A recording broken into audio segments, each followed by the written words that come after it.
hola. Hola, hola. Hola, hola, hola. ¿Cómo ven?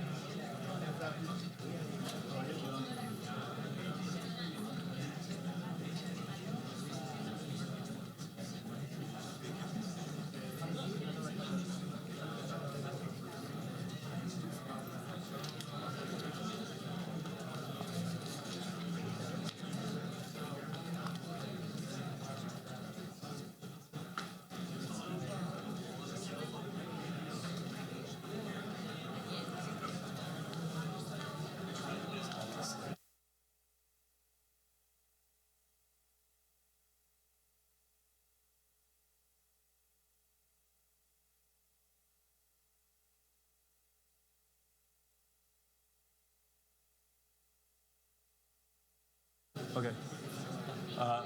Hello, everybody. We are going to start.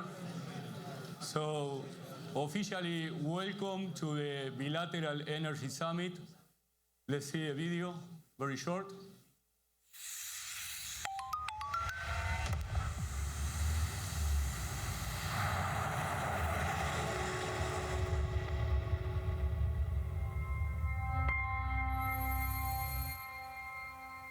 We officially start. Thank you to our speakers, sponsors, members, volunteers, and the ATCC staff for, make it possible. I am Ariel Bocio, Vice President of Argentina-Texas Chamber of Commerce, and I will be the Master of Ceremony. So now we are going to see a video, we are going to watch a video of the main sponsor, Petroleum.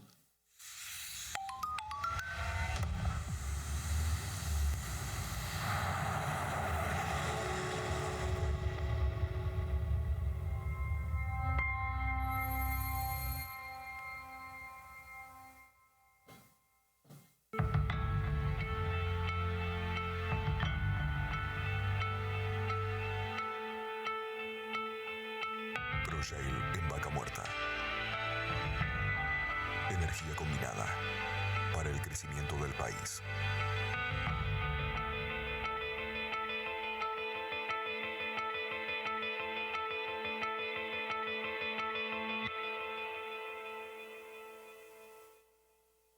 So now we will continue with the opening remarks. We have here Ariel Masud, ATCC President, and Diego Zucalesca from Argentina, Executive Director and President. Please, Ariel.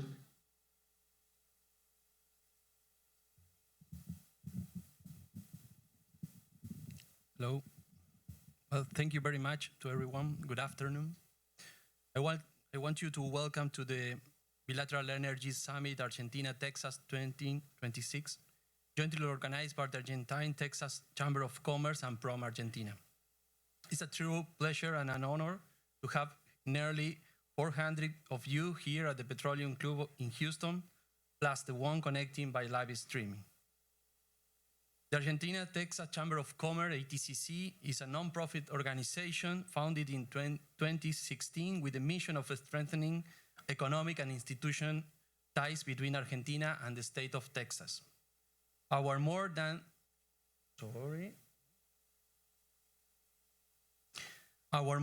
300 members, individuals and companies based in Argentina and Texas, works together to promote trade and investment in key sectors such as energy, technology, real estate, food, healthcare, and professional services. Our activities are anchored by 6 chapters, 3 of them in Texas, in the cities of Houston, Dallas, and Austin, and 3 in Argentina, Buenos Aires, the Central Region, and Neuquén, Patagonia. Today, the present and the future point to a genuine alliance between Argentina and Texas, one that strengthens our ties and allows us to identify and act on concrete opportunities. On behalf of the ATCC Executive Board, I would like to extend a special thanks to Prom Argentina, the Argentina Investment and International Trade Promotion Agencies, as a co-organizer of this event, representing it at this summit by Executive President Diego Zucalesca. I also want to thank all our sponsors who make this week activities possible, In particular, Pan American Energy, Progel, Duxa Oil, Duralight, Plus Petrol, TCB, Quintana Energy, Oilfield Production Services OPS, and United Airlines.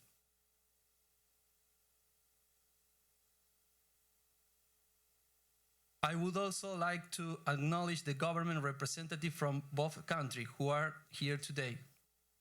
From the Argentine Consulate in Houston, Daniel Beltramo, Carlos Martinez, and Vanina Chanino. We are honored to have representation from 5 Argentine provinces along the Vaca Muerta value chain. From the province of Neuquén, Governor Rolando Figueroa, Guillermo Koenig, the Minister of Economy and Industry, Gustavo Medele, the Minister of Energy, Leticia Esteves, Minister of Tourism, Environment and Natural Resources, Fernando Banderet, the Mayor of Añelo City, Claudio Larraza, the Mayor of Plaza Huíncul, from the province of Rio Negro, Mario Figueroa, the Secretary of International Relations, and Romina Rodríguez Luge, the President of EDIPSA. From the province of Mendoza, Manuel Sánchez Bandini, the Secretary of Energy, Lucas Erio, the Director of Hydrocarbons. From the province of Córdoba, Guillermo Acosta, the Minister of Economy and Finance, Inés Gerbaudo, the President of the Oil and Mining Cluster of Córdoba. And finally, representing the province of Salta, Carlos Zapata Rivero, National Congressman. I also want to highlight and thank Marcelo Rucci, the General Secretary of Oil and Gas Workers Union of Rio Negro, Neuquén, and La Pampa, the top labor authority in Vaca Muerta, whose presence and support reflects the alignment of all the stakeholders around this shared vision. I also want to extend the local organization support and the State of Texas authorities, Way One, the Executive Director of the Railroad Commission of Texas, Tim Tarpley, the President of the Energy, Workforce, and Technology Council, whose support is key to our work on both sides. And also, let me mention another supporting organization as the Argentine General Consulate, Pro Córdoba, University of Houston, ADIMRA, the cluster, Vaca Muerta cluster, and the World Chamber of Commerce of Texas, and finally, Pro Mendoza. Please join me in a round of applause for all of them.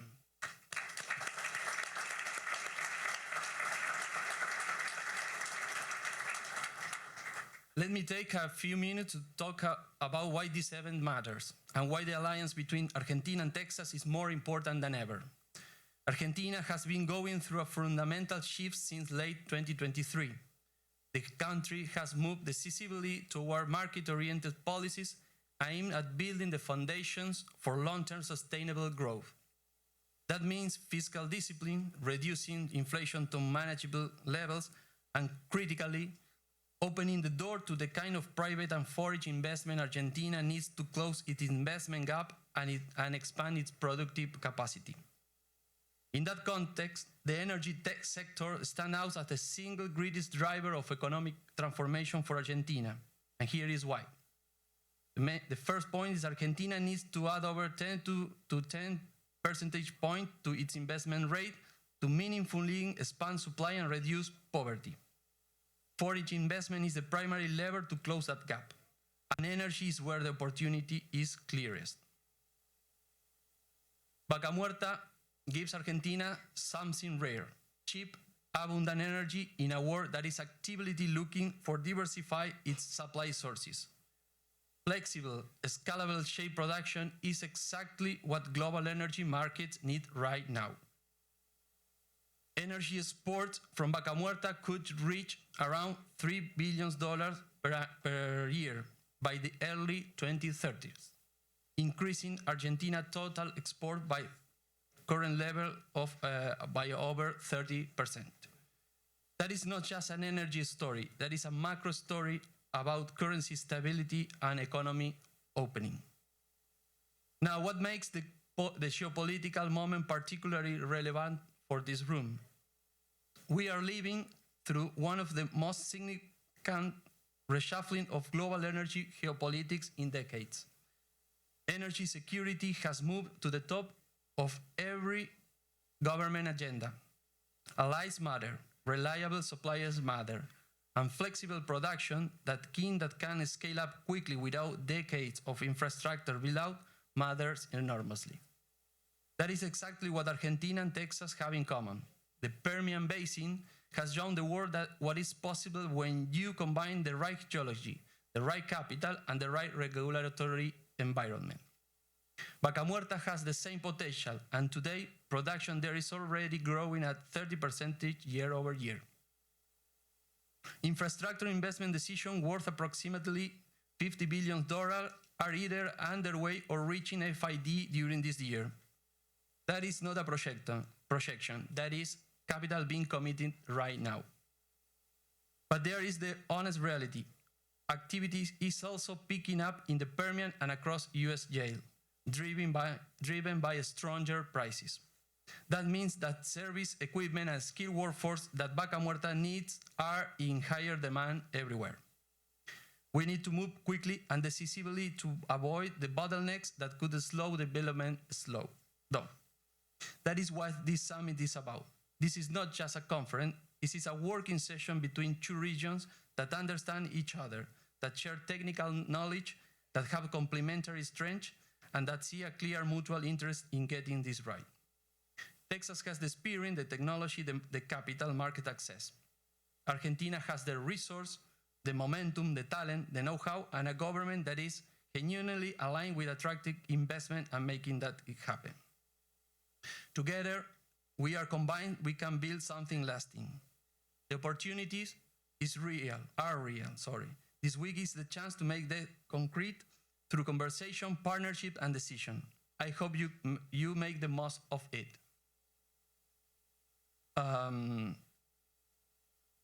I want to close by thanking the ATCC team who makes everything happen. A special thanks to our general manager, Josefina Ibarra, Tamara Becher, Agustín Sicardi, and Juan Aguirre for their passion, their energy, and their commitment. Welcome to the Bilateral Energy Summit, Argentina-Texas 2026. Now I am inviting Diego Zucalesca, Executive President of Prof Argentina, to say a few words.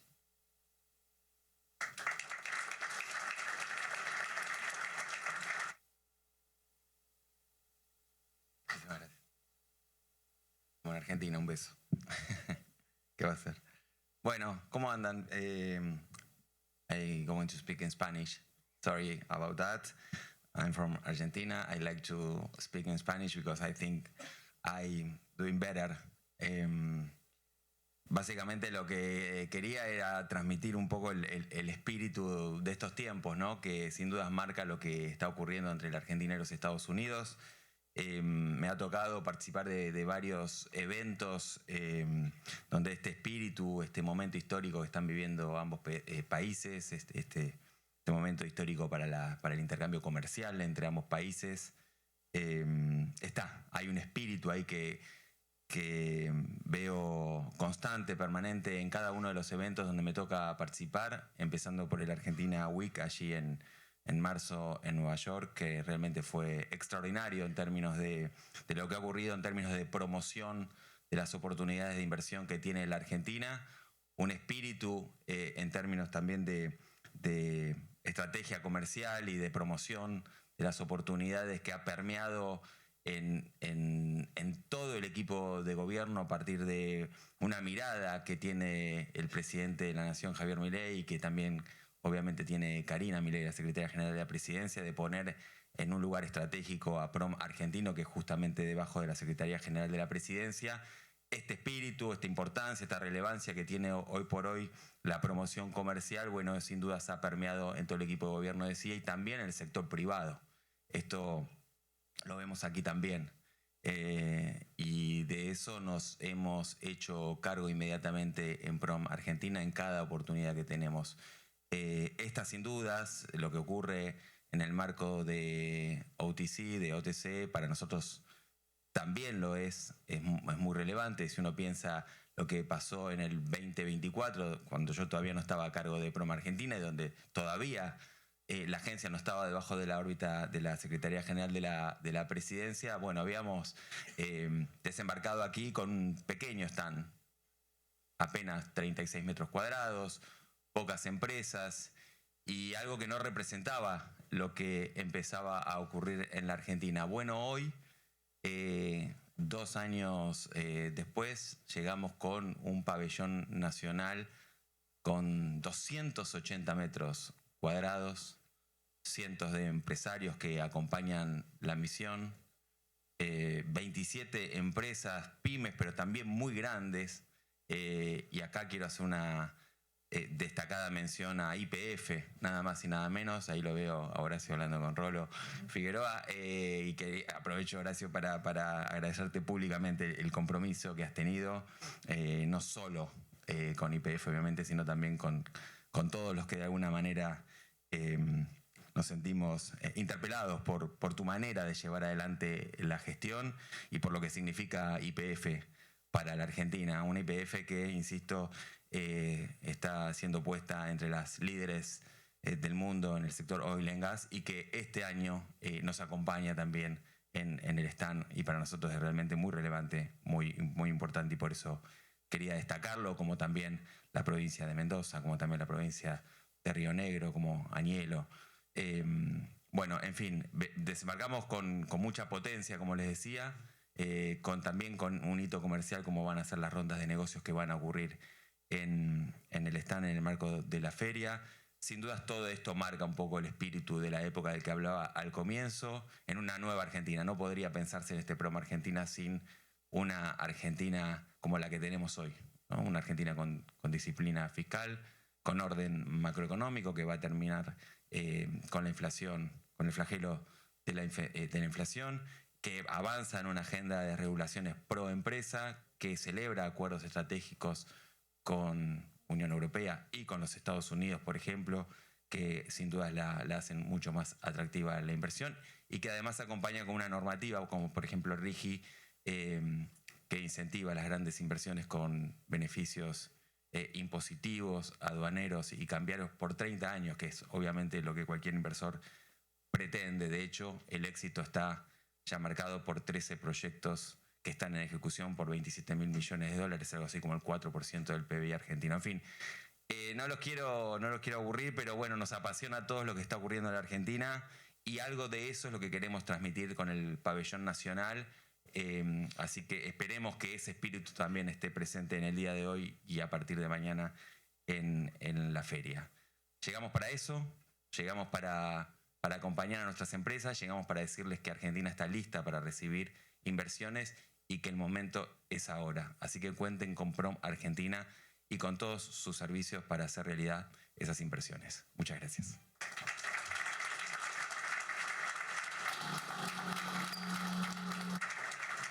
Thank you, Ariel and Diego, for your words.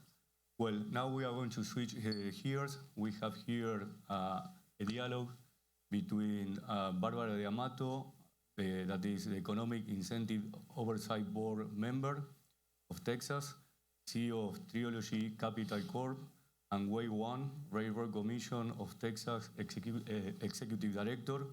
So I invite them to the stage, please.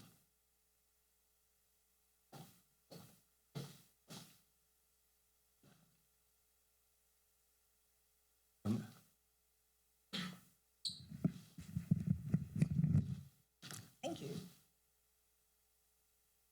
Should we have a seat? No. Okay. Cover this up a little. Hola. Hello, everyone. Thank you for having me. I get up here. Hola. Horacio, Rolo, ¿cómo están? Yo soy argentina, pero ahora inglés.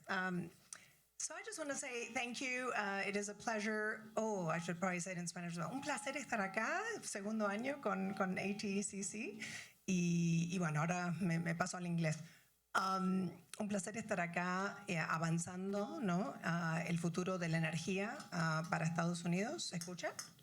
I'm going to go in English? Okay, fine.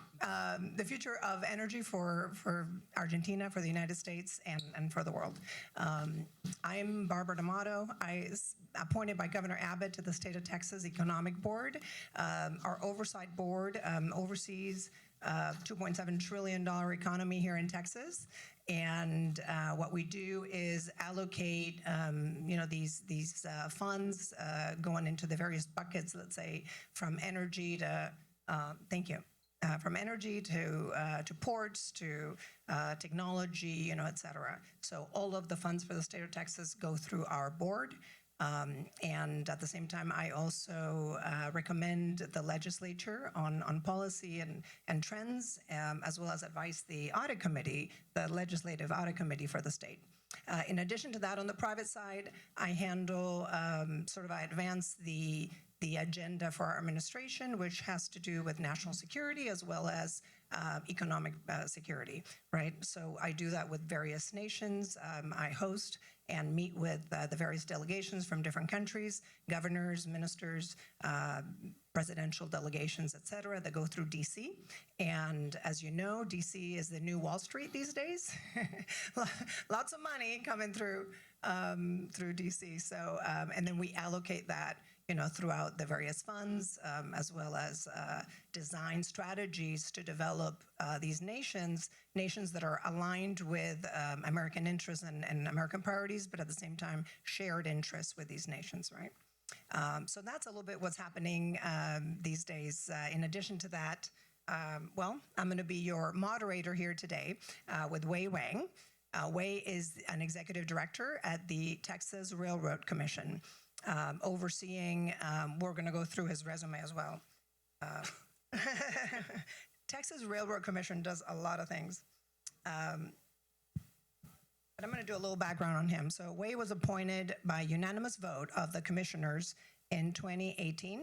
He first joined the railroad as chief auditor in 2013 and was later appointed chief financial officer. Recently, in 2023, he was appointed by Wyoming Governor Gordon as member of the Interstate Oil and Gas Compact Commission, Orphan Wells Task Force. Prior to joining the Railroad Commission, Wei served as advisor to Texas Governor Rick Perry. He's amazing as well. He established the Governor's Compliance Division, responsible for monitoring $1.6 billion in capital. In addition to state government service, Wei worked in the private sector for a national healthcare company and at one of the top 10 CPA firms in America. He holds dual degrees in administrative studies and computer science and is a CPA. Thank you, Wei, for being here. Thank you for having me. And my Spanish is a little bit rusty. But he said he likes Malbecs. So, bienvenido a Texas. Tejas, right? ¿Cómo está usted? I'll stop there. Muy bien, muy bien. So I'm going to talk a little. I'm going to give some context as well. What's happening in the United States, right? In the industry. From my standpoint, as a Wall Street banker, starting as a Wall Street banker, when we talk about attracting capital, which is capital formation, the United States remains the primary engine, right? And when we talk about exploring capital deployment, right, we can say, okay, we're going to deploy capital in mature markets, which is the United States, or we're going to deploy internationally. And when we do it internationally, there's different ways to do that. In the past, sometimes, I will say sometimes, money hasn't been very smart about how it gets allocated internationally. Why? Because Wall Street would have taken a look, perhaps, or companies would have taken a look at it as a diversification strategy, purely globalization for globalization's sake. And what that means is they wanted the red dot on the map. And we all know that's a formula for disaster. Why? Because money goes where money's welcome, right? And money needs risk-adjusted returns. So at the end of the day, you have to methodically look for yield and obviously do things that make sense. So what we saw was a little bit of a return, I would say deglobalization, right? And we started to see that trend, money coming back to mature markets, to regions that provide that risk-adjusted return. But then we saw a new trend happening, which is what I call diplomatic capital, right? which behaves different than Wall Street capital. So diplomatic capital is more focused. It's highly critical, highly strategic diplomatic capital allocated to priorities of shared nations, right? So what we do in the United States, we take a look at nations and say, okay, in negotiation, we call this, what's in it for you, what's in it for me? So we're looking at things, what's in it for us, right? And that's a little bit of what we're seeing today. We're seeing in the energy sector and critical resources, a little bit of what's in it for me, what's in it for you. Let's come together. Let's do these partnerships. So all of a sudden, DC has become the new Wall Street, right? And we see trillions and billions of dollars flowing through DC and through the various states as well. But a lot of that's how it gets redeployed internationally, right? So one of the things we talked about as well was this trend of, that I think in my generation hasn't been so common, which is money from the Americas being committed into the Americas as well. We saw that from the Shield of the Americas, right? Our administration was sort of repositioned, repurposed priorities from what would have been typically in the United States a Northern Hemisphere priority to a Western Hemisphere priority, which is, again, something wonderful, and I think for us to experience, right? We're seeing that emergence of a Western Hemisphere focus, and in particular, we're paying very good attention at South America, right? So what do we have?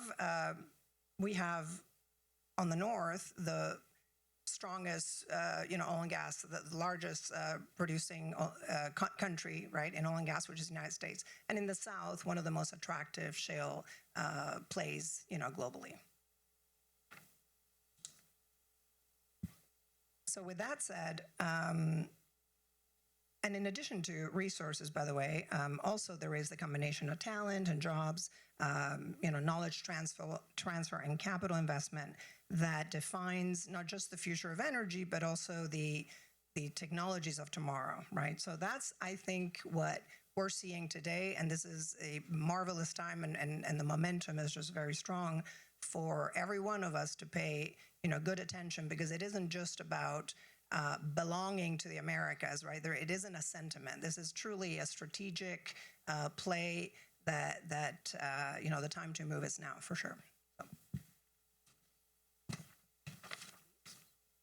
Okay. And as your moderator today, we're going to be asking Wei some questions relating to the Texas model, right? So, Wei, do you want to start at the 50,000-foot level, or do you want to work our way down, perhaps? I'll follow you. All right, let's do it. So, Shield of the Americas. This is a tough question. How critical is energy protection today from our adversaries? This is America, right? We again, what's driving the Shield of the Americas, what's driving this strategic geopolitical positioning has to do with energy protection and energy resilience, right? Yeah, I'll just tell you a story. When Texas, where United States was going through the shale revolution about 15 years ago, there was a movie funded by OPEC countries. I'm not going to say which country. And it was talking about a landman going around Texas, securing land, leases, and it caused a lot of concern for landowners. So it's not portrayed correctly, but, people don't want to see the competition. Because in the last 15 years, Texas production has gone up to over 6 million barrels per day, and natural gas is 32 billion BCF per day. So a lot of competition, and one of our commissioners years ago visited one of the countries in the Middle East, and that's when President Donald Trump moved our embassy to another city. And he asked an ambassador, the energy security in Texas, what's happening in Texas, did that make a difference? And the ambassador's words was, it made all the difference. So energy security is very important to United States and to our friends and allies. And I remember 2018, I went to one of the European countries, and they were not buying American gas because the transportation cost was too high. But today, majority of the natural gas we produce here gets exported. So from pure economic perspective, it may not make sense. But going back to what you're saying, from national security, energy security, you want to make sure when you turn on the stove, there's gas there. When you turn on the switch, there's electricity there. Absolutely. And real quick, these days, OPEC is a little bit on the news. So what are your thoughts? We sometimes talk about an OPEC 2.0, right? Can that model work in the Americas? Well, that model actually started in Texas in the 30s of the 20th century, because we were producing too much in Texas, and the Royal Commission came out with a proration schedule that kind of tells you how much oil a well can produce.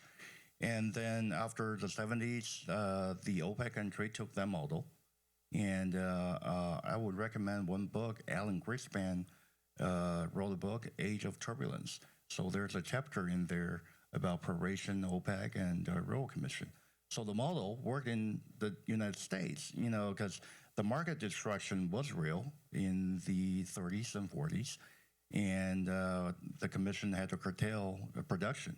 And during COVID, the commission had a 2-day conference. The commissioner heard testimony from a lot of companies, and some are for proration, some are not. And we made a decision not to curtail our supply, because demand is going to be there. I think EIA is estimating 1.5 million barrels per day for 2026, and OPEC is estimating 1.6 million barrels per day. And Texas is producing 6.6, and I think Argentina is 900,000 barrels per day. So we're small, relatively small, in comparison to in terms of the global demand. So the demand there, oil and gas is not going away for the next 30, 40 years. And so it would work. It's actually started here. And so that will be my answer. Thank you. Wonderful. So now let's talk about the Texas model. Texas remains the global standard in oil and gas production, but the sector extends beyond production, right? It is power, it's pipelines, logistics, critical resources, land management, water management, environmental stewarding, waste management to an extent, technology, habitat restoration. I mean, all of this is what gets overseen and managed by the Railroad Commission. And in addition to that, all this is powered by small and medium-sized and large-sized operators and producers and research and development, et cetera, and suppliers. So what are some of the most important lessons, would you say, on efficiency, execution, and competitiveness you can share with the audience from the Railroad Commission? Yeah, I think the most important thing is consistency. And look, the company are investing in this region because they know what they're getting themselves into. They know how long it's going to take them to get their CapEx back, their ROI. So regulatory framework has to be stable and predictable. Every time we change our regulation, we have stakeholder meetings and take about a year or two. We have those conversations with the industry, both super majors, independents, and other stakeholders. And we routinely have those meetings and go over the language of the regulation. To give you one example, Chairman Jim Wright just changed Chapter 4, our environmental regulation, and that regulation has not been changed in 40 years. And it took to him 2 years to have multiple conversations with multiple stakeholders to get to where we are today. So having a stable regulatory environment is very important to investors, because again, they need to know how long it's going to take them, and they need to know the rule book is not going to change in the middle, because they're investing millions and millions of dollars. They need to know the regulator is not going to change the rule on them in the middle of the game. Fantastic.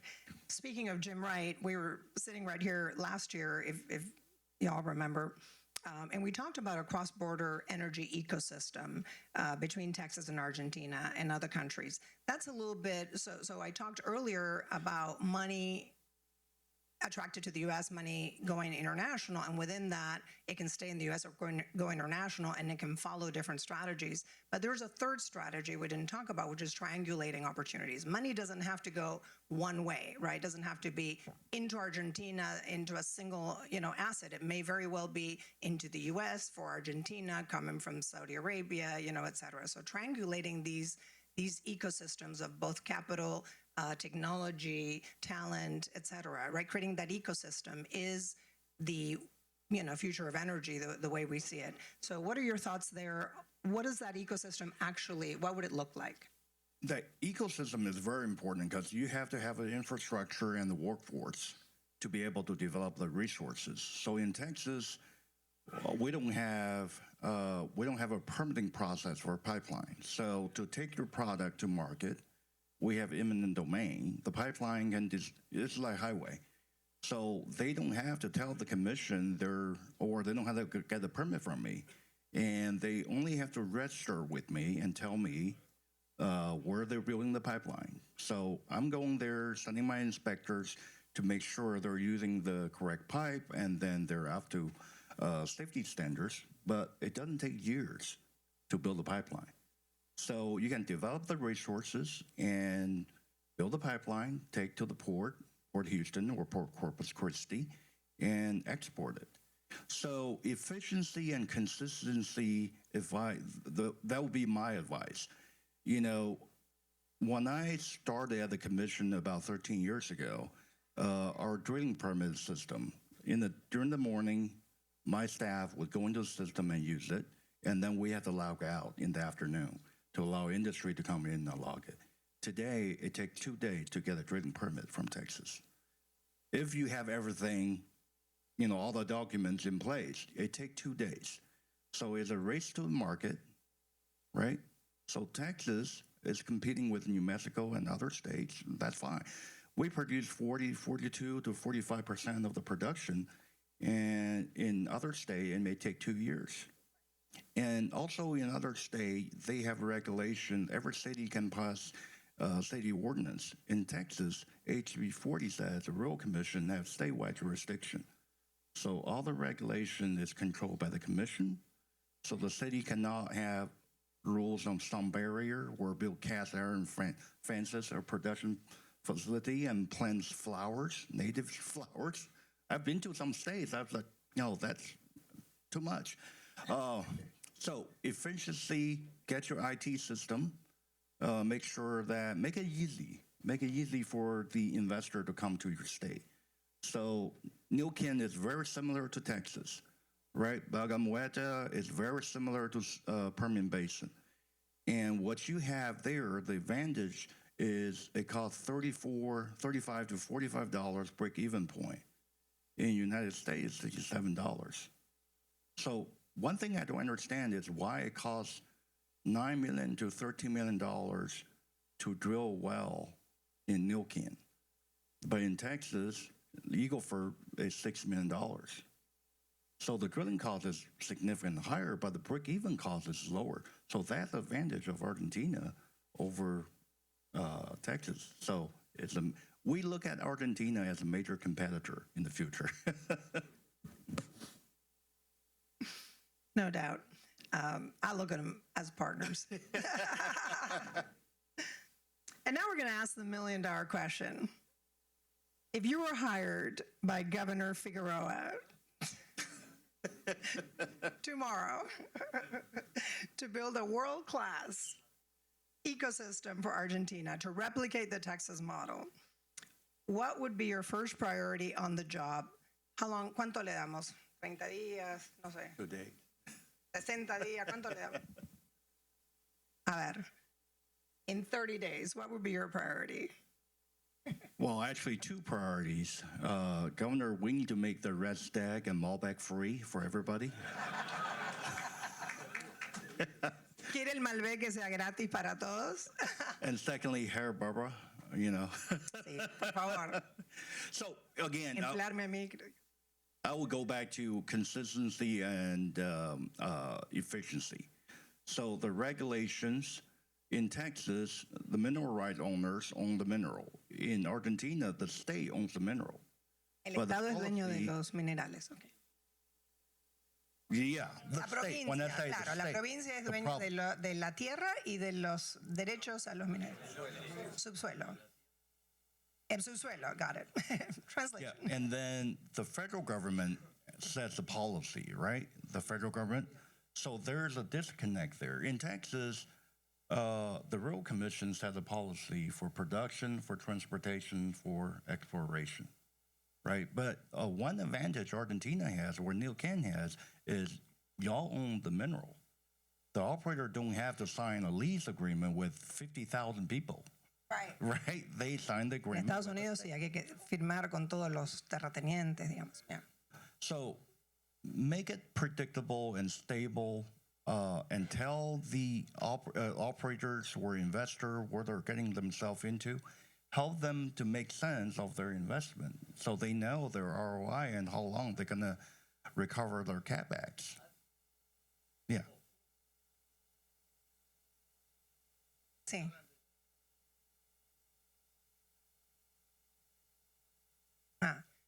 Ya dijo que los derechos tienen que estar en los estados, ¿eh?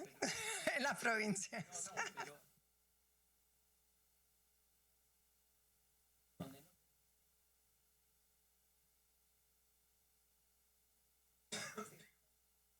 So, what happens if you have to regulate pipeline that goes through 3 different states? Because You know- we have access to the sea and I'll tell you Okay. what they do in Texas. So the Rural Commission, other states. yeah. hmm So we regulate within Texas. So what people do is the pipeline company will build their pipeline maybe 1 mile, 2 miles to the state border, or they could even build up to the the Mexico border, and then they'll build it. That's regulated by the commission. The last mile is regulated by the federal government. So we set the standards and we adopt federal standards, and we don't adopt anything more than that. So we work with Louisiana, New Mexico, and then it wouldn't work in Argentina. Mhm. Invitamos a Horacio. I come to United States here and I want to make an oil pipe from Texas to Oklahoma. And let's say that let's go to Louisiana and go back. How you regulate there when there is 2 states? No, 1 mile, no 1 mile. I asked the question, okay? Let's say they want to from one state to another state and to the sea. Yeah, that's How you that's can federal regulate? government. That's Why FERC federal and government? Because there are 2. yeah, there are So- two. It's interstate commerce. So, So I don't have so it is- jurisdiction in it is- Louisiana. It's different than Argentina. Because in Argentina, the states decide by themselves. How does or get to the border? How do Oklahoma get to the border? Yeah. So they come across Texas, and then the pipeline within Texas go to Mexico. Yeah.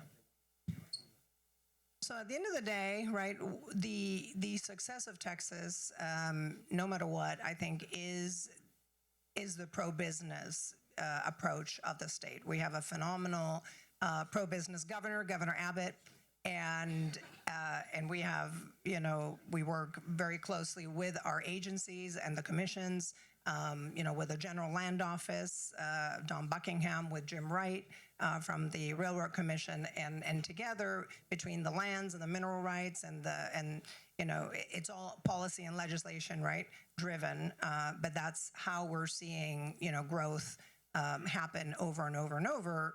It's sort of a compounding effect. And in addition to that, our governor is elected for 4 terms, 4 years. Longest serving. Right, exactly. So it's a very long term in the position, right? So you could be 16 years in the position. I don't know if that's the case with governors in Argentina. So, but anyway, so that's it for today. That's thank you for the questions. Appreciate the time. Thank you, Wade. Yeah, sure. Wonderful. Thank you. Horacio, thank you. Governor.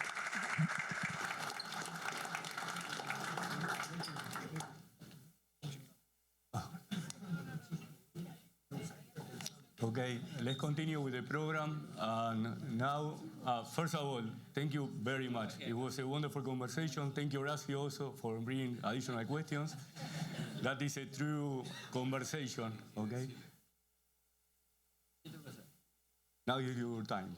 So we are going to have here the most passionate person about the Argentine energy industry, Horacio Marín.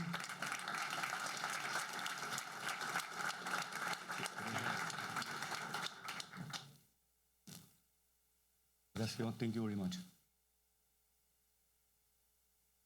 Oh, yes. Good afternoon. I'm going to talk in Spanish because it's my native language, okay? So there is translation, they told me, okay? I have to work quickly because I have half an hour, so I will be very quickly, okay? Okay, now Spanish.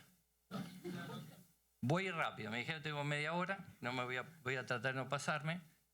Y voy a hablar de tres cosas. Bueno, estos saben que yo no represento YPF, hablo porque hablo, ¿de acuerdo? Pero no me pueden hacer juicio ni a mí, ni a YPF, ni a mi vieja, ni a mi hija, ni a nadie, ¿de acuerdo? Bueno, yo voy a hablar de... No lo pueden hacer, y te lo estoy diciendo, así que lo estoy diciendo que es las condiciones que empiezo a hablar. Entonces soy yo que pongo las condiciones, no vos. Voy a hablar de tres cosas rápido. Argentina 2030, YPF 4x4, pero no voy a... Solamente me pidieron que hable de efficiency peak, porque acá hay mucha gente. ¿Cuántas personas levanten la mano americanos que quieren invertir en Argentina en servicios?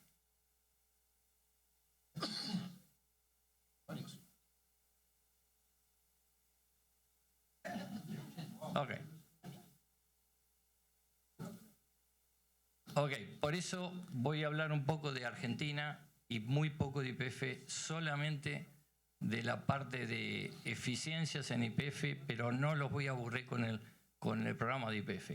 Y después, para que sepan a dónde va YPF, multipliquen por 2 y es la Argentina. ¿Ok? Argentina 2030. Este es el objetivo de YPF.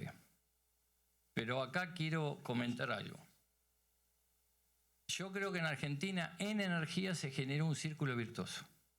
Círculos virtuosos significan gobiernos nacionales, provinciales, seguramente lo que tiene que ver municipales, empresas, sindicatos, todos alineados a un objetivo que es crecer. Cuando no hay círculos virtuosos, no se cambian los países. Y yo pienso personalmente que en la industria energética argentina lo estamos en un círculo virtuoso. ¿Qué significa eso? Que no hay que especular, hay que invertir para generar riqueza. La riqueza lo generan los privados. Entonces, una vez que están las condiciones, hay que invertir, no especular, no hay que esperar. Eso es lo que ha pasado en nuestra industria. Este es el objetivo de YPF. El objetivo de YPF es que Argentina exporte más de 30.000 millones de dólares a partir del 2030. Y es un objetivo de industria, no es un objetivo solamente de la compañía. Esto no se logra con YPF solo. ¿Es necesario YPF? Sí, es condición necesaria, pero no es condición suficiente. Se necesita toda la industria y por eso estamos trabajando con toda la industria. ¿Por qué? Los últimos 20 años la Argentina estaba flat. Para poder ganar market share había que cagar a YPF. Me olvidé de pasar porque de ahora en más me ponen un disclaimer que dice que mis presentaciones no son aptas para menores de 18 años por los... Ya lo inauguramos. Hoy no lo inauguré porque pensé que no iba a decir malas palabras, pero voy a decir malas palabras. Bueno, les expliqué eso porque les voy a explicar muy rápido Argentina. ¿Qué es lo que estamos viendo? Acá en la izquierda de ustedes ven cómo van a ir las exportaciones. No me meto en temas económicos, cuál es la la balanza comercial para no entrar en temas más complejos. Fíjense, 30.000 era al principio y nosotros estamos teniendo hoy 45, el número es 48 y si se da el otro LNG seguramente estamos en los 49, 50.000 millones a partir del 2031, 2032.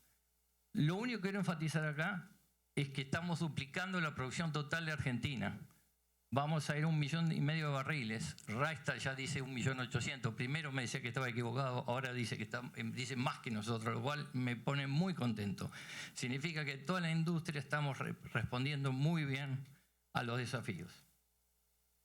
Fíjense cómo la industria de oil and gas va a ser el cebador a la macroeconomía argentina. Y va a dar la posibilidad para que después vengan la minería, el litio y otras inversiones de muy largo plazo. Miren en el otro gráfico la comparativa entre la energía y el campo. El campo es la única turbina que tenía la industria argentina y un avión con una turbina no anda. Cuando no hay, ¡pum!, se caía. Entonces no estaba. Nosotros le estamos generando la segunda turbina. Entonces va a ser un avión seguro. Y eso se lo afané a él, que fue el primero que lo escuché cuando era ministro de Energía, pero las cosas que también se toman, ¿de acuerdo? Lo que no hay que hacer plagio en la vida, pero hay que decirlo. Está bien, así que lo tomamos. Ahora, yo voy a simplificar en 3 cosas. ¿Por qué se da eso? Y estamos ya en el círculo virtuoso. El primero es el gobierno nacional. A la derecha pueden ver cómo baja el riesgo país, cómo baja la inflación, que estaba yendo a hiperinflación, cómo bajó. ¿Y qué pasó? Se generó una estabilidad macroeconómica muy importante. Hay un gran proceso de desregulación muy fuerte. Y no es solamente el gobierno nacional, sino tiene las provincias, entonces tenemos que desregular. Y después hay un régimen para inversiones que se llama RIGI. Sin RIGI no había LNG, sin RIGI no hay inversión. No se podía hacer rápidamente el círculo virtuoso, no de YPF, de toda la industria. YPF sí decidió ir al círculo virtuoso el primer día. Porque si no soy un pelotudo, si me dicen venía a generar valor, le voy a decir, estamos de acuerdo, ¿no? Si no, no agarro, ¿de acuerdo? Hay que salir rápido, hay que lograr ir para arriba. Esta es la clave. El RIGI, es más, hoy que está de moda después de lo que está pasando en el Medio Oriente, que se habla de que los países ya no hablan de precios sino de seguridad. Bueno, a nosotros primero en el RIGI era más importante la seguridad jurídica, cambiaria, tributaria, que las mejoras económicas que da el RIGI, que son muy importantes. Y esto fue lo que logró que nosotros podamos ir muy rápido hacia un LNG, muy importante para la Argentina, que es, no voy a hablar hoy, ¿de acuerdo? Porque me dijeron, habla menos y de esto. Lo primero es esto, la transformación macroeconómica. Segundo, vaca muerta. ¿Hay agua? Tomar del pico, no importa. No. Sí, que no se puede tomar del pico.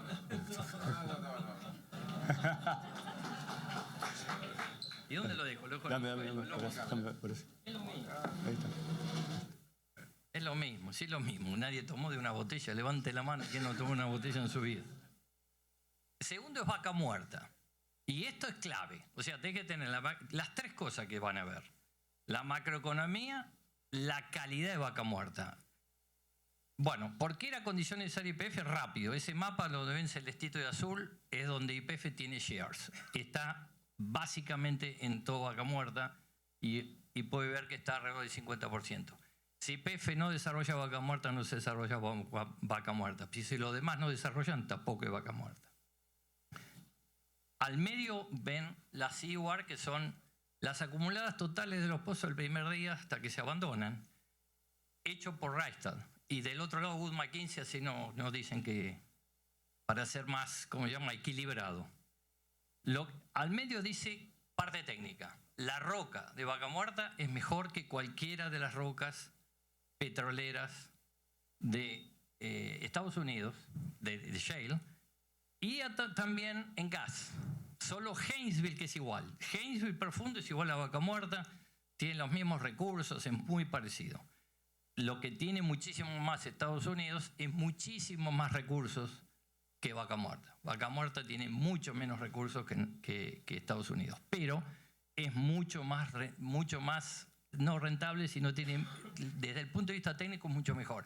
Pero cuando vamos a la rentabilidad, que son los siguientes gráficos, donde se ve el break-even en el eje de las X y la productividad en el eje de la Y, lo que tienen que buscar ustedes, arriba Vaca Muerta, arriba Vaca Muerta. ¿Y dónde están? A la izquierda. Si está a la izquierda significa que los break-even de Argentina son similares a los de Estados Unidos. Entonces se da la condición. Económicamente somos comparables a Estados Unidos, así que todo lo que son las compañías de servicios lo necesitamos, porque si no, no bajamos los costos. ¿De acuerdo? Pues si no, hay muy poca competencia. Cuando hay poca competencia, hay mayores costos unitarios. Y nosotros vinimos a romper los zoológicos, porque si no se rompen los zoológicos, los costos son altos. Entonces después tenemos pozos más caros, rentabilidades menores. Y la tercera es la inversión. Acá podría estar mucho tiempo, pero va a ser corto. En la industria estamos trabajando colaborativamente y hay a la derecha de su imagen hay montones de proyectos que ya hicimos juntos. El oleoducto de Vemos, los Argentina, los LNG y el Instituto Vaca Muerta, que es de educación, que supongo que hablarás, ¿no? Así que no voy a hablar nada. Y fíjense de lo que es las inversiones, y esto va para todos los americanos, pero los argentinos ya lo sabemos, que quieren ir a Argentina, por favor vengan.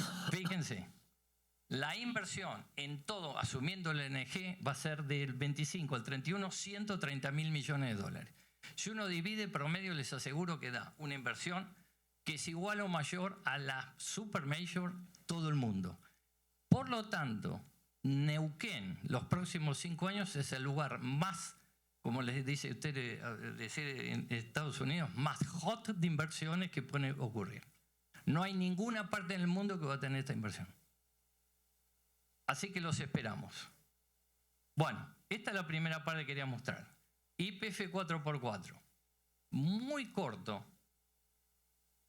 Para llegar a esos 30.000 tiene que haber un camino. Entonces en YPF decidimos definir 4x4. Que la compañía tenga un valor a los 4 años 4 veces más de lo que tenía cuando iniciamos. Y creo que lo vamos a superar.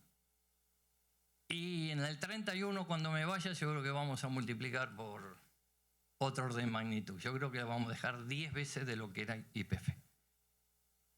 Ahora, el camino lo tenemos que tener claro en YPF. Todos tenemos que ir el lunes. Y si tu jefe no te da bola, saber qué tenés que hacer. Y esa es la clave, que haya pasión. Que la gente todos los días cuando vaya, sepa lo que tenemos que hacer. Lo que llamamos los miles de soñadores son los que logran los resultados extraordinarios. La diferencia en una compañía con resultados extraordinarios de una compañía de resultados ordinarios es solamente la pasión.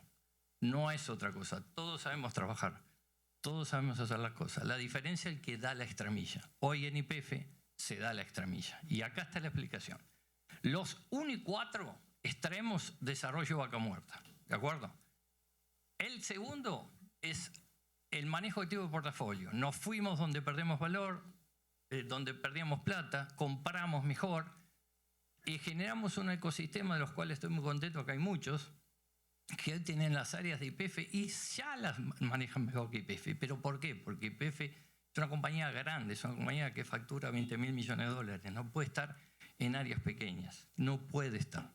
No puede estar en áreas donde el costo, el lifting cost, está entre 25 y 82, cuando tenemos Vaca Muerta, más de 220.000 millones de dólares de inversiones en pozos, con un lifting cost entre 3 y 4. Entonces nos teníamos que concentrar en Vaca Muerta, y eso es lo que hicimos. Y el tercero es la locura, hay que ser loco para lograr resultados, y todos estamos locos, que es las eficiencias upstream dumping. Yo me voy a concentrar ahí para mostrarles algunas cosas, para que vean los que vienen a invertir en qué país se encuentran. ¿De acuerdo? Y les voy a ir contando en esa parte, sobre todo de upstream. ¿De acuerdo? Ahora creo, si recuerdo bien la presentación, viene un video. El video es un video de Real Time Intelligence Centers. Nosotros cambiamos forma de trabajar. No se trabaja más en forma de monitor. Todos vemos, usando tecnología, inteligencia artificial, millones de datos. Les digo rápido, pues no va a estar acá. En pozos manejamos, van a ver, desde Buenos Aires, cada 3 personas manejan 4 redes de perforación y recibimos 35 millones de datos por día. Lo mismo pasa con las fracturas. No hay más van en el lugar. Los van para definir están en Buenos Aires y se define desde ahí. Y lo más impresionante es la operación. En la operación recibimos la friolera de 1.500 millones, creo que es 1.500 millones de datos por día. Y también tenemos real time. Bueno, ahora van a ver y hay un, por una cuestión de lógica, no voy a decir, porque uno como yo que come hamburguesas, que va a preguntar ahí y dice, está mal hecho el video, y lo quiero para que se den cuenta. El flaco le pregunta a la inteligencia artificial si está todo bien. Hicimos un video incorrecto, pues para mostrar que está todo bien. No siempre está todo bien. Entonces le dice, sí, está todo bien, bueno, avísame, y nadie va a entender un carajo. No es así. Dividimos una refinería en 4, se los cuento ahora, para que lo vean ahí, y hay 4 agentes de inteligencia artificial y uno que concentra. Y si vos le preguntás a esa refinería, que es en Neuquén, ahí hicimos el piloto y ahora lo estamos extendiendo. Si le preguntás, te dice, lee todos los manuales, lee todas las cosas, lee todos los datos atmosféricos, toda la presión atmosférica, todo, y te dice lo que tenés que hacer. Te dice, no, flaco, esto trae 3 grados menos, cambia esta válvula y en media hora vas a ganar, YPF va a ganar 4.802,34. Eso es lo que yo lo he visto. Y no está ese ejemplo. Está un efecto que dice, está todo bien. No está todo bien. Es muy difícil tener una refinería las 24 horas en el punto óptimo. ¿De acuerdo? Lo van a ver, pero imagínense las cosas que se pueden hacer.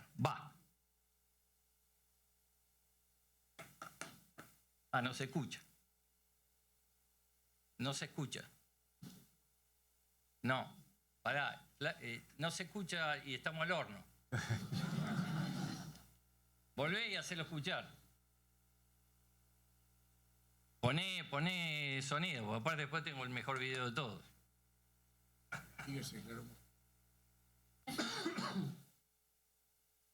Acá hago descuento, es un problema tuyo, es técnico. Decime cuándo lo paso. Ahora se pone nervioso ya. Te aviso que en el real time, si tardan 2 minutos, perdemos un pozo. Así que imagínate la cantidad de pozos que estás perdiendo. At YPF, we are leaders. We are benchmarks. We set the course with technology, and we do so with efficiency and professionalism, generating value for our company and for Argentina. This is an Arctic, an operations center with real-time data for making decisions that translate into concrete action. From here, we own the live operation and process millions of data points to anticipate and act intelligently. The center operates continuously, 24 hours a day, 365 days a year. We have inaugurated 9 Arctics across the country, all connected to the same network. From each center, we go directly to the operation it controls. With backup connectivity and field devices, we monitor remote operations and act with precision in real time. ¿Es óptima la temperatura de la T302 para la actual producción de metanol? La temperatura del equipo T es óptima para la producción actual. Avísame cuando este valor salga de la tolerancia. What's coming next consolidates this path, the path of continuing to take YPF to the top.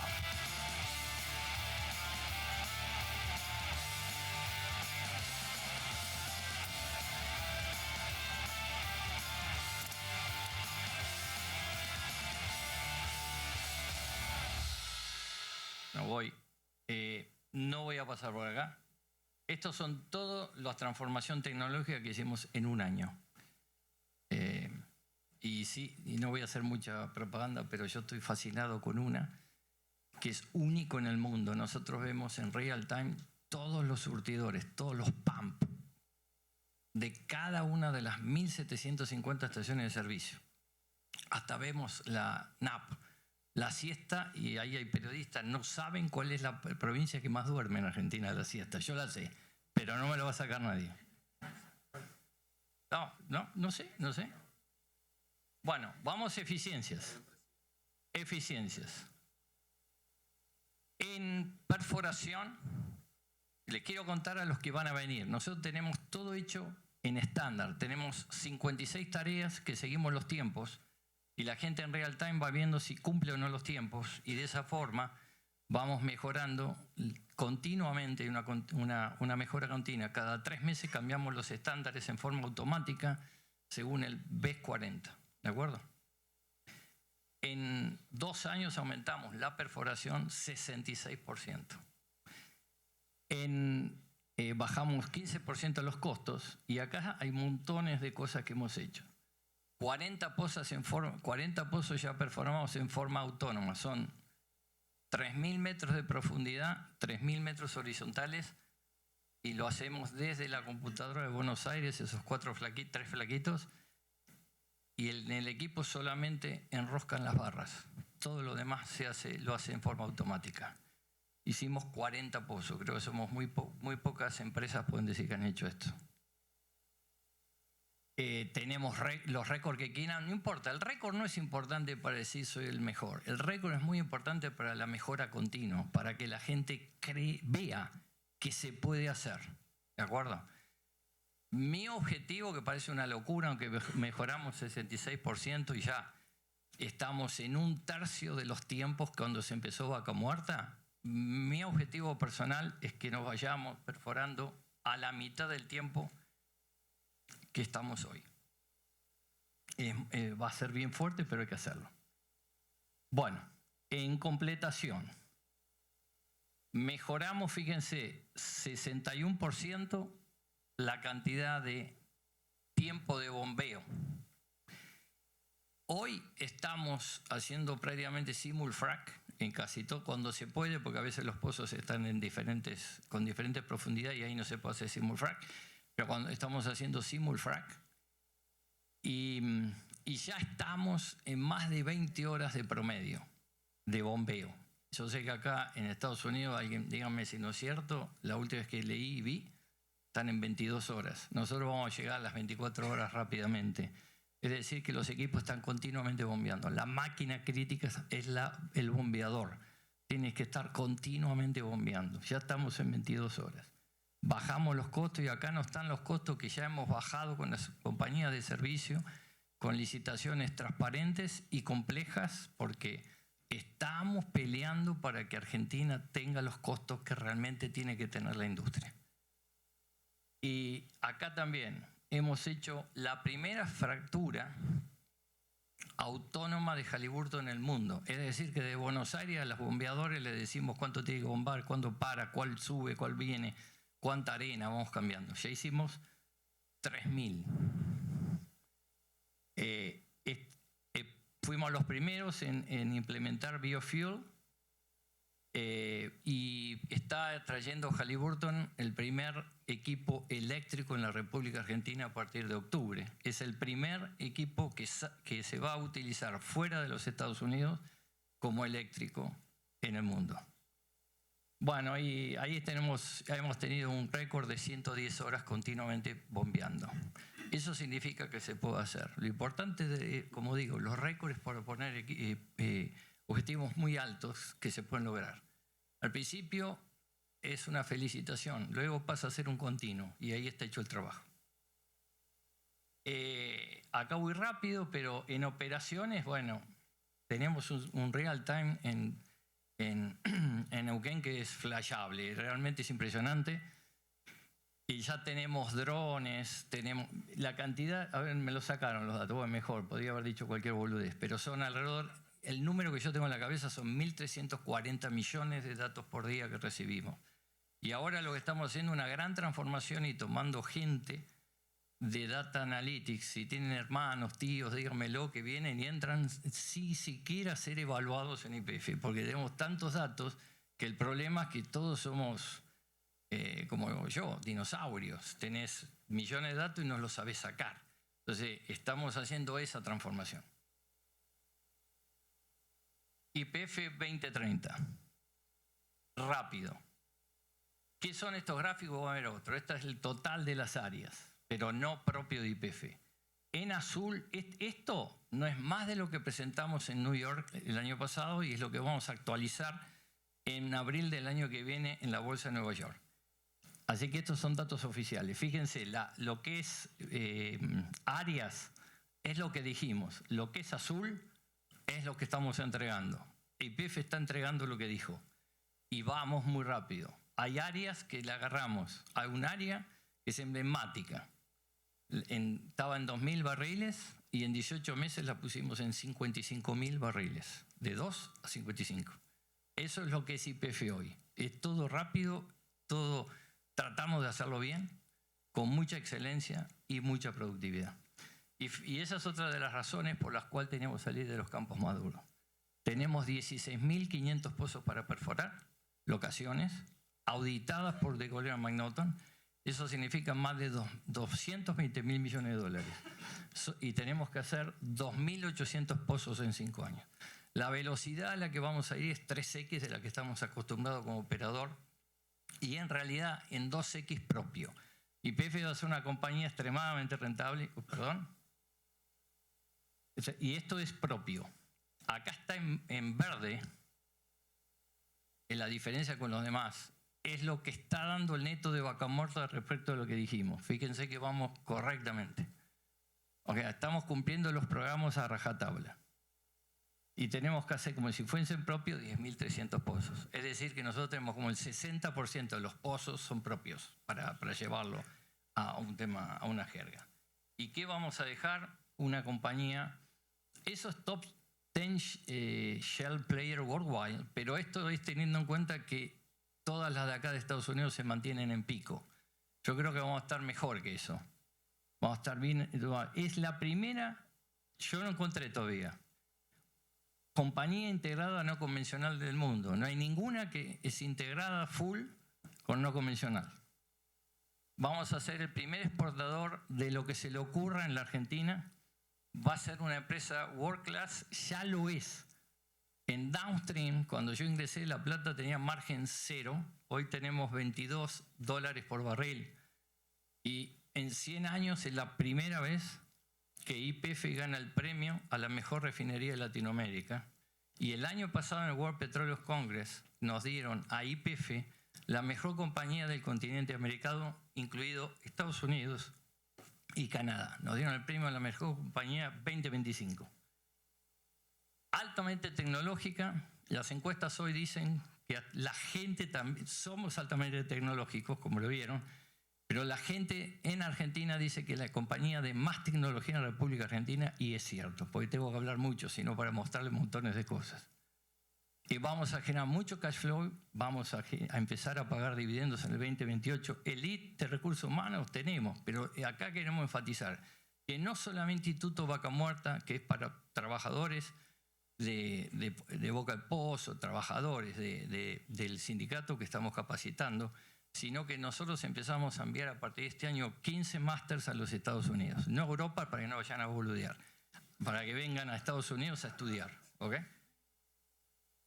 Y estamos concentrados en el offshore. Tenemos un acuerdo con Eni para ver si a fin de año decidimos si perforamos en Uruguay. Yo creo que va a ser un gran... Yo creo que se va a encontrar. Metieron tiro en el pie. Se encuentra a todos lados menos en Argentina. Se encontró en Namibia. Era lo mismo. Así que en el Atlántico se está manejando mucho eso. Y ahora viene un video y termino. Pero antes... Con el video termino, no digo más nada, pero antes les quiero decir que en YPF eliminamos la palabra éxito y fracaso. En YPF no existe más la palabra, el que dice éxito o fracaso pierde el bono. En YPF hablamos de superación. Hay que poner niveles muy altos y no pasa nada si uno no logra el objetivo que se interpuso con 8 años de anticipación. Lo importante, y esto por eso lo voy a decir, porque al final voy a decir algo, lo importante es que cuando uno llega a ese valor es mejor que el que estaba. A mí no me interesa si es 30.000, 50.000, 20.000 o 70.000. Lo que sí estoy seguro que en el 2031 Argentina y la industria va a estar en una mejor posición. Eso me lo enseñó mi abuela, que era una señora muy pobre de Italia, y eso me lo enseñó lo que es la superación. Voy a decir las últimas palabras y después pongo el video, que es el video que representa hoy a YPF. Respiro YPF, transpiro YPF, pienso YPF, amo YPF. If I tell you that everyone arrives on time and does what they have to do, you'd say it's a German company. If I tell you it's at the forefront of technology, you'd say it's a Korean company. If I tell you it's the one that sells the most coffee in the country, you'd say it's a Colombian company. If I tell you it runs like clockwork, you'd say it's a Swiss company. If I tell you it exports hundreds of thousands of barrels of oil to the world, you'd say it's a Saudi company. If I tell you it plans to grow fourfold in 4 years, you'd say it's a Japanese company. If I tell you it works to export gas to the world, you'd say it's a Qatari company. If I tell you it reaches every corner, you'd say it's a Chinese company. If I tell you it provides jobs to thousands of people, you'd say it's an Indian company. If I tell you it's a company that inspires national pride, you'd say it's an American company. If I tell you it's a company that today can do all of this and also has a heart like no other, you'd say it's YPF, the company from Argentina. Muchas gracias y nos vamos a matar para lograr los objetivos. Gracias.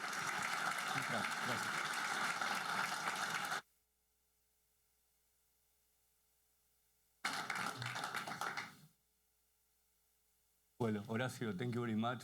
A wonderful presentation, a lot of passion.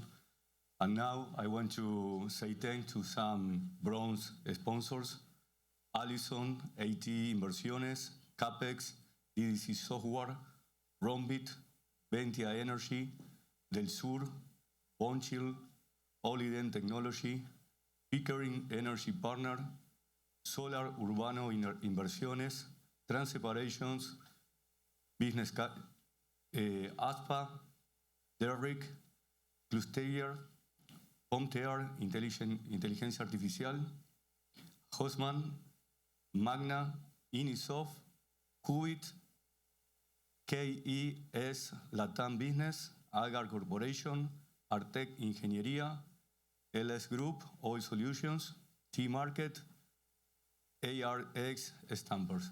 Thank you very much for supporting us in this event. Yeah. So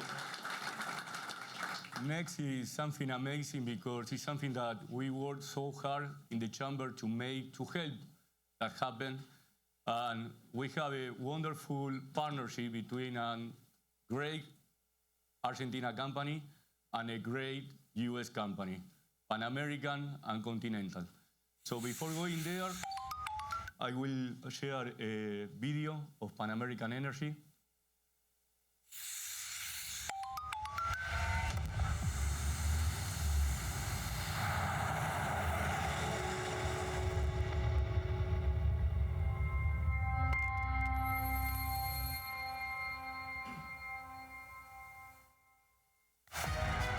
We are Pan American Energy, a leading global energy company.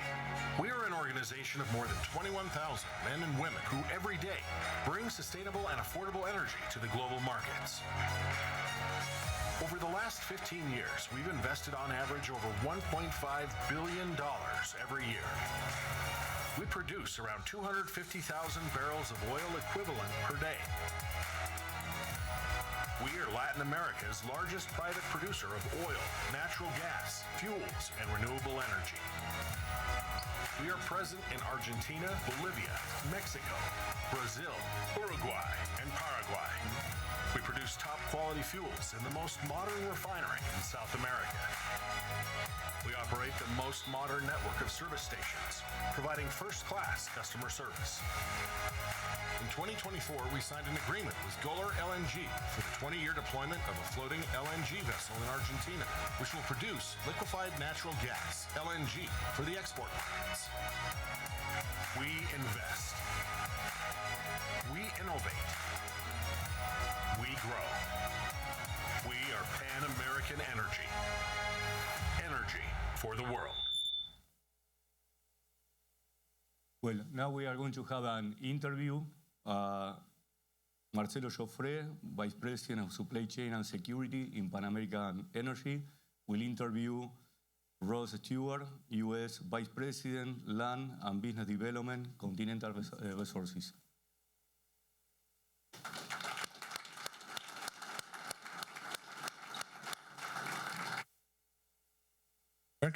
Thank you very much, everyone, for being here. Thank you very much, Horacio, for letting me do in this presentation after him. Thank you very much.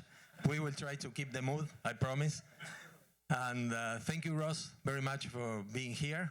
I'm Marcelo Joffre, Vice President of Procurement, Supply Chain, and Corporate Security for Pan American Energy.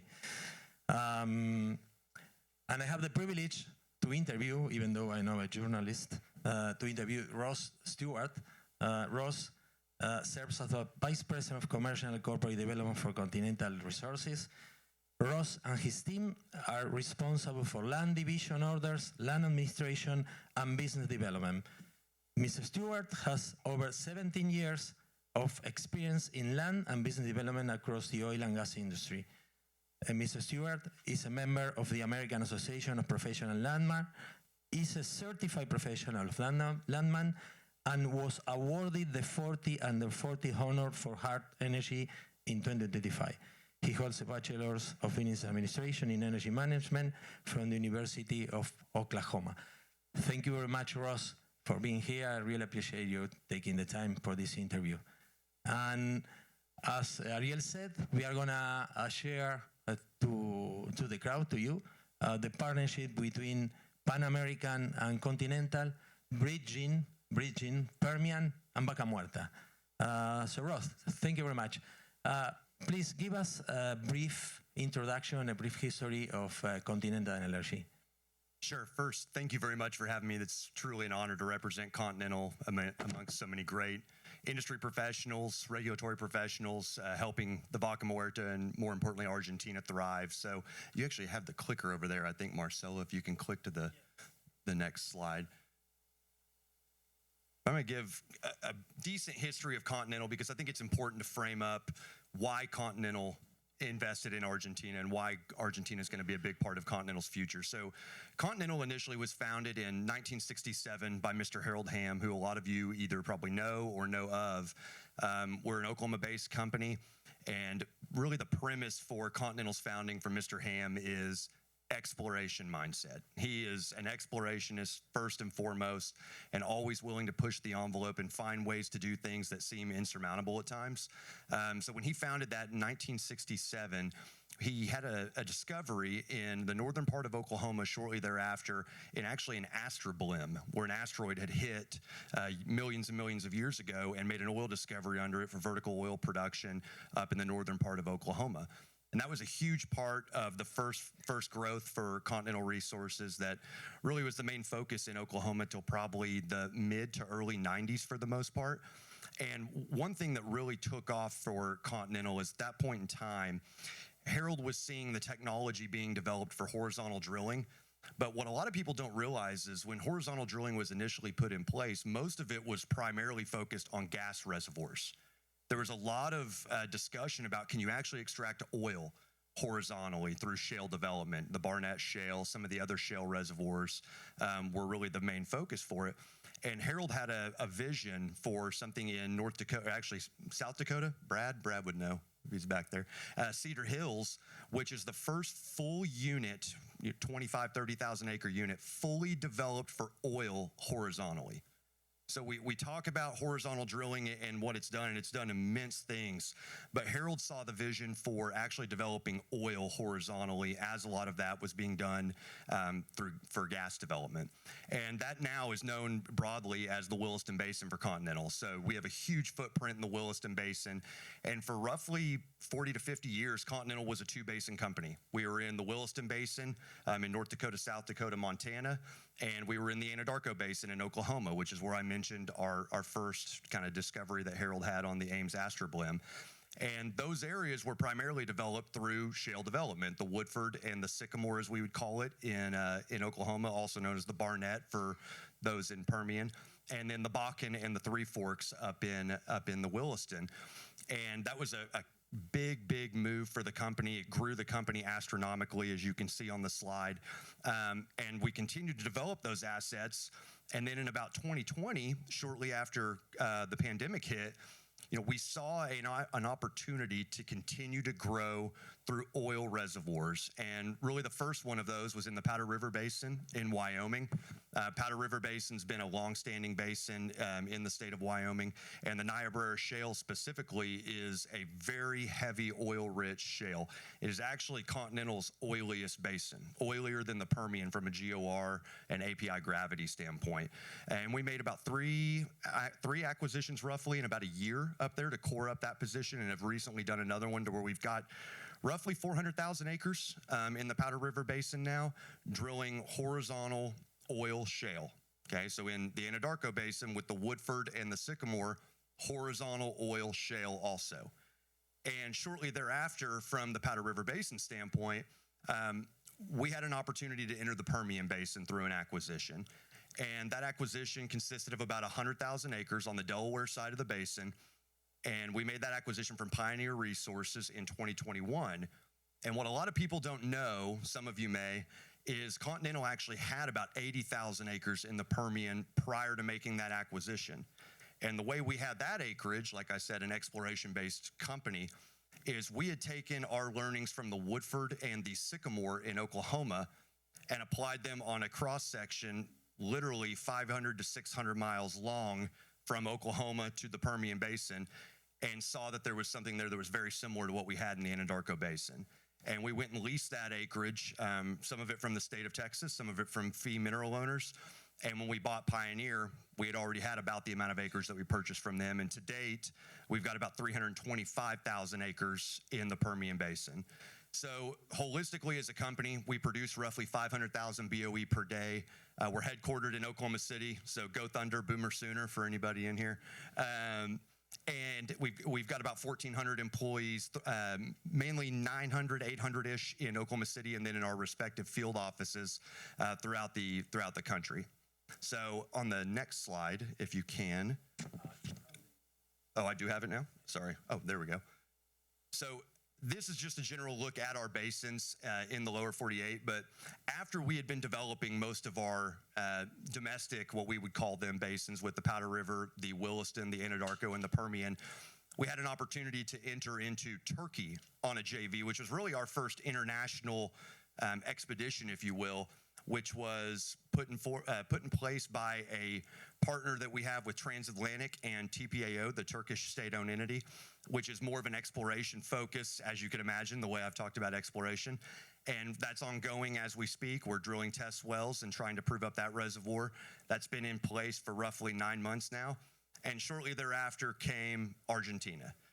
And really the way that Argentina transpired is we knew what the resource was. It's hard to ignore it. I think it's probably the best, if not one of the best shale reservoirs in the world. And that came to fruition through something that we'll talk about a little bit with our great partnership with Pan American for us to expand into yet another country to where we're currently in 3 countries when Continental over 58 years was in 1. So that's a high-level overview of Continental. Hopefully that's helpful for people that weren't familiar with Continental, and ready to get into questions if you are, Marcelo. Thank you very much. Very impressive, really very impressive. Given that Continental is a pioneer in the shale revolution, what are the factors that Vaca Muerta made the ideal destination for Continental to growth internationally, and why Pan American Energy? Yes, so the first thing for Vaca Muerta in Argentina for Continental was, like I said, the rock. It all starts with the rock at Continental, and when you look at that, it is extremely impressive what kind of rock there is in Argentina, specifically the Vaca Muerta, but there's a lot of other rock in the country too that's not specifically just the Vaca Muerta.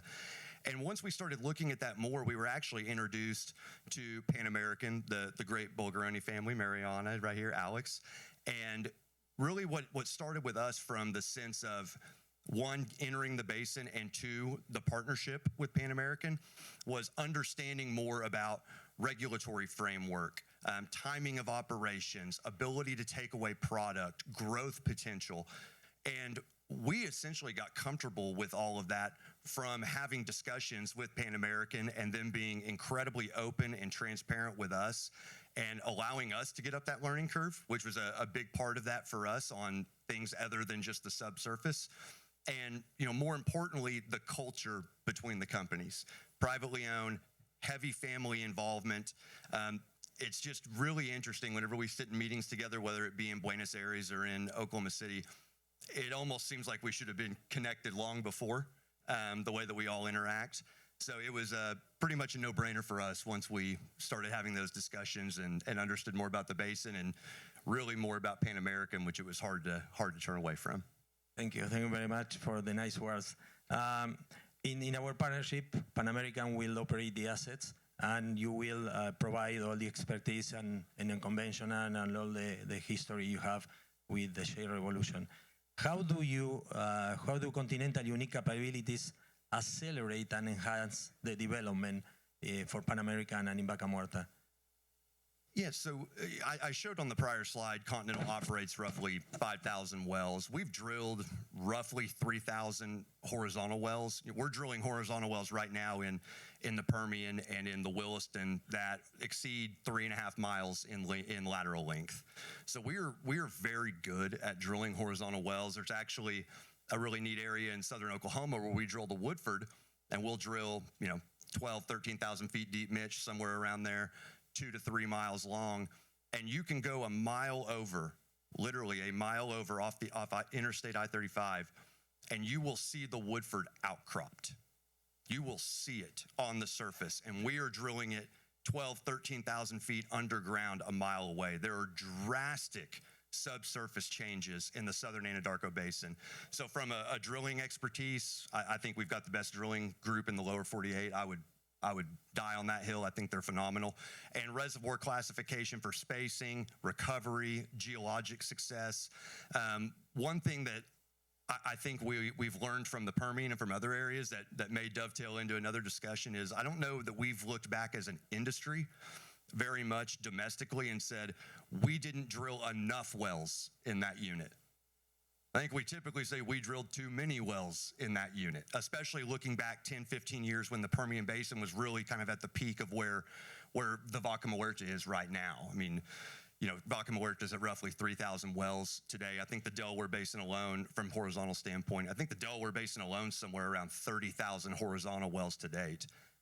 But where the Vaca Muerta is 3,000 wells in is far advanced to where the Permian Basin was 3,000 wells in. It is not even comparable how far advanced the recovery of those resources are at this point in time. So does that answer your question? Yes, thank you very much. Continental will also operate Los Tolos as an operator that you already purchased a few months ago from Plus Petrol. From a supply chain perspective, what do you see as the primary challenges you're going to face in Argentina? Yeah, I think when it comes to the Northern Hub or Los Todos dos Oeste in general, a lot of it, in my opinion, is logistics. From a broad spectrum, it could be sand logistics, it could be water logistics, it could be transportation of chemicals, equipment. Another thing similarly to the Permian is the Permian was a declining conventional asset. It was known for a long time as the most uneconomic oil field in the world when it was a declining conventional asset, and it's just exploded.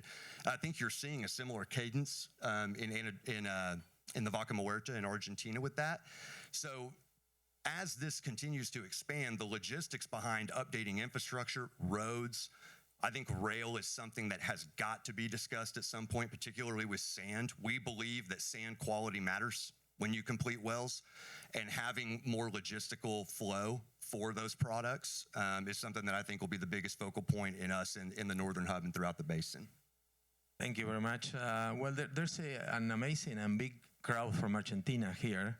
Many providers, suppliers of all types. They come every year to this event. Thank you very much to all of them. But what's the message you have for the local companies how important they will be in Argentina for your development and our development together. Incredibly development. I'll echo what our COO said the other day at a deal in Oklahoma City. We need you. We need people coming into the basin. And really the way I view it, and Mariana and I were talking about this a little bit, there's a pie right now in Argentina, and everybody has kind of their slice of the pie. That pie is growing. It is going to get bigger. Horacio just showed it. I mean, it is going to get bigger. And Diane is my math person at the company, but if I have 10% of $100, I'm not going to turn my nose up at having 5% of $1 million. If that's the opportunity for me to still have a piece of a growing pie, that is something that I'm absolutely interested in.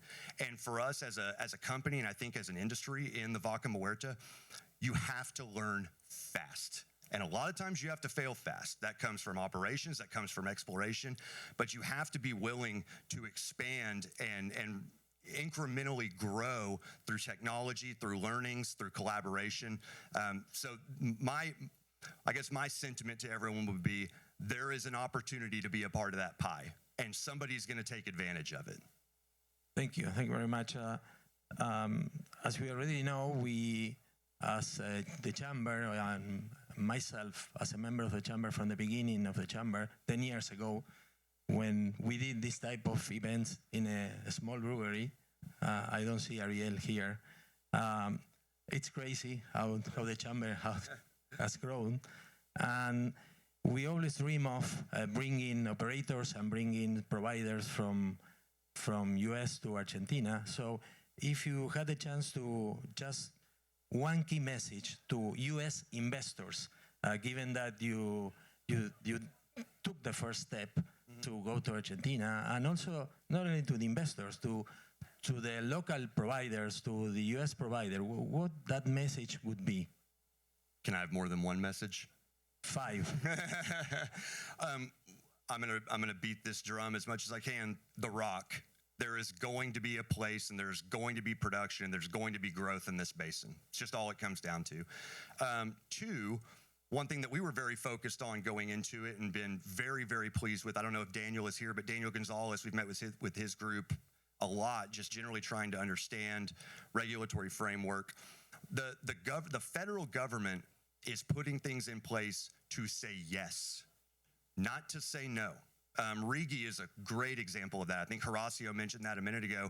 And that was one thing that we had looked at, is there are opportunities to invest and incentivize that investment from Argentina.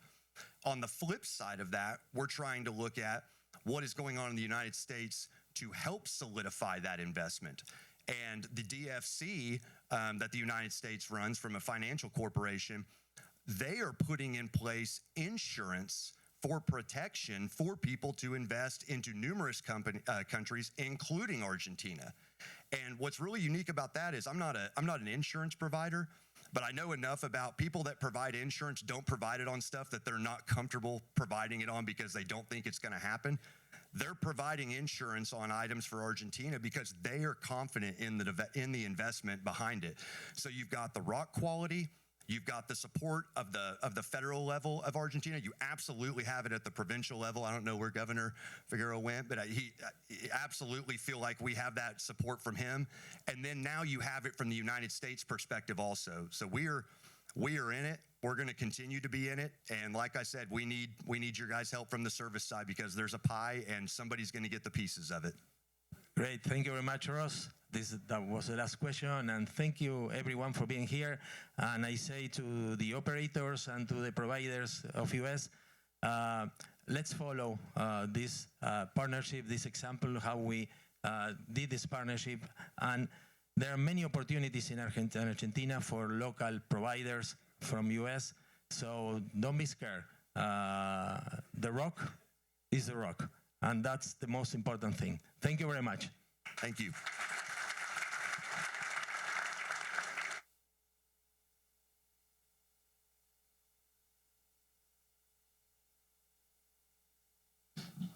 Okay, let's continue with the program. And now I want to say thanks to the members of the organizing committee. All these people have been working for about 6 months in order to make this happen. And I want to recognize Gabriel Aguilar, Cristian Cerne, Federico Cerviño, Diego de la Vega, Gonzalo Echegaray, Carlos Frey, Pablo Ferrante, Federico Galloso, Guillermo Grimoldi, Mariano Jasperúe, Luis Pavón, Diego Robles, Gustavo Rossi, Esteban Sánchez, Federico Tagliani y Alberto Vázquez. Thank you guys, you are amazing.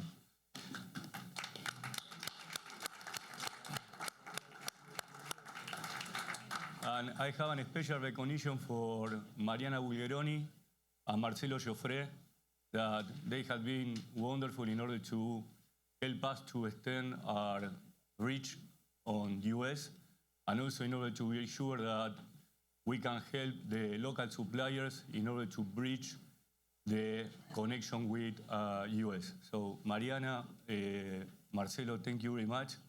And I want to also recognize her team, that is Daniela and Emiliano, and the people from the agency, the Pro Argentina, that is, we have several ones, Victoria Castro, Andres, and Pablo. So thank you very much, guys. Wonderful show. Okay, finally we are going to have a break. Okay, it's a 10-minute break, so Horacio talked about efficiency. We need to be efficient, okay? So take a break, and in 10 minutes come back, and please have a seat, and we continue.